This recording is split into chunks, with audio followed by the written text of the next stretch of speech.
ایمان نہیں ہے، یا قرآن جھوٹا ہے یا ہم میں ایمان نہیں۔ قرآن کہتا ہے انتم الاعلون ان کنتم مومنین، اگر تم مومن ہوگے تو ہی سربلند رہو گے۔ ہم تو سربلند نہیں ہیں، تو کیا کہیں گے قرآن جھوٹا؟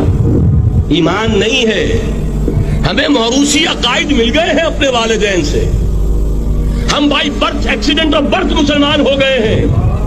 ہم نے اسلام کی کوئی قیمت نہیں دی ہے، اسلام کو کوئی تکلیف جھیل کر اپنے لیے اختیار نہیں کیا ہے۔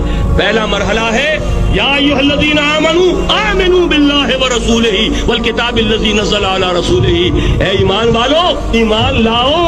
عورت گھر میں بھی ہے، گھر میں ہے، اور وہاں صرف محرم آئیں گے، نامحرم نہیں آئیں گے۔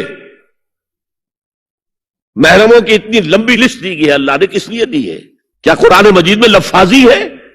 ایک ایک لفظ گنجینہ معنی کا طلسم اس کو سمجھیو، جو لفظ کے غالب میرے اشعار میں آوے۔ غالب نے تو تعلی کی ہے، اللہ کے کلام میں تو یہ بات صحیح ہے نا۔ گھر کے اندر نامحرم نہیں آئے گا۔ گھر میں اگر وہی ایک بیٹی تھی جو آپ نے اپنے داماد کو دے دی ہے اور کوئی اور بیٹی نہیں ہے تو داماد گھر میں آ سکتا ہے ورنہ نہیں آ سکتا۔ سالی سے اس کا پردہ ہے، دیور سے بھابھی کا پردہ ہے، چچا زاد بھائی بہنوں کا پردہ ہے۔ چچا سے پردہ نہیں ہے، ماموں سے پردہ نہیں ہے، چچا زاد پردہ ہے، ماموں زاد پردہ ہے، خالہ زاد پردہ ہے، پھوپھی زاد پردہ ہے۔ یہ سارے احکام کس لیے دیے گئے؟ گھر کے اندر بھی ستر اور نگاہیں نیچی۔ مولانا حمید الدین فراہی نے ایک نکتہ بیان کیا کہ سورہ احزاب میں جو پردے کا بیان ہے وہ ہے گھر سے باہر کا پردہ۔ جب اے نبی کہہ دیجئے قل لازواجک و بناتک و نساء المؤمنین یدنین علیہن من جلابیبہن۔ جلباب کہتے تھے ایک بڑی چادر، کوئی عربوں کی تہذیب میں موجود تھی دو چیزیں۔ گھر میں ان کے ایک دوپٹہ ہوتا تھا جسے خمار کہتے تھے، خمار، خمرہن کا لفظ آیا ہے سورہ نور کے اندر۔ گھر سے باہر نکلتی ہوئی وہ اپنا پورا وجود ایک چادر میں لپیٹ لیتی تھی، لیکن چہرے کا پردہ نہیں تھا۔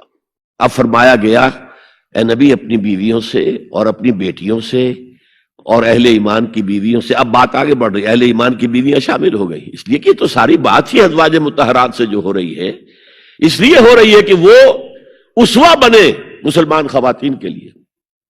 ان سے کہہ دیجئے وہ اپنی چادروں کے پلو لٹکا لیا کریں۔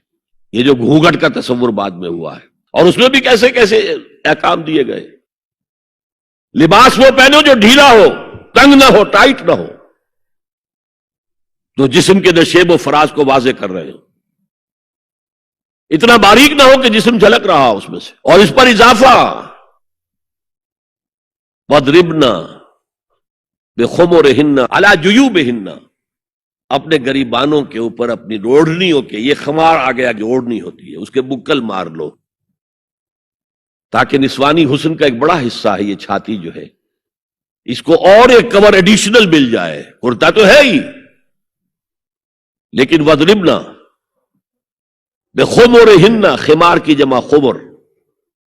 سورہ احزاب میں آیا جلابیب، جلباب کی جمع، وہ بڑی چادر جس میں لپٹ کر گھر سے نکلتی تھی، لیکن یہ کہ یہاں پر خمرہن، خمار کہتے ہیں اوڑھنی کو جو گھر میں بھی استعمال ہوتی ہے۔